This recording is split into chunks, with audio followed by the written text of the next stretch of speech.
حرفيا صفحة الفيسبوك بتاعتك هتتقفل لو ما شفتش الفيديو ده. الفيديو ده مهم جدا لأي حد عنده صفحة فيسبوك، فيا ريت تعمل شير للفيديو، ويا ريت تعمل له سيف عشان ترجع له بعد كده. طريقة جديدة للهاكرز ان هم يسرقوا الصفحات عن طريق ان هم يبعتوا لك رسالة زي اللي انت شايفها قدامك دي.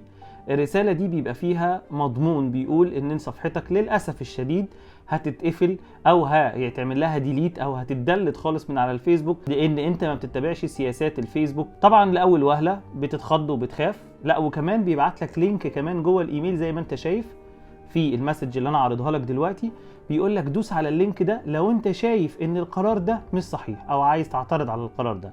فطبعا انت بكل توتر بتدوس على اللينك لان انت عايز ترجع الصفحه باي طريقه ومش عايزه تتقفل في خلال يومين ثلاثه، فبتدوس على اللينك زي ما انت شايف اللينك اللي قدامك ده.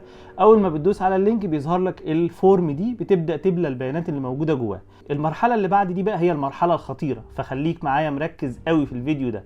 المرحله الخطيره هي انك انت بتدخل الباسورد بتاعه الاكونت الشخصي. خلينا اقول ان فيسبوك وتاكيدا منهم هم من التيم بتاع فيسبوك ما بيطلبش باسوردات ولا بيطلب كلمات سر من اي يوزر على الفيسبوك، ولا بيبعت رسائل من هذه الرسائل على الايميلات تماما. فخليك حريص ودايما عينيك تقع على الايميل اللي بيبعت لك. دايما نبص على الدومين اللي باعت المسج.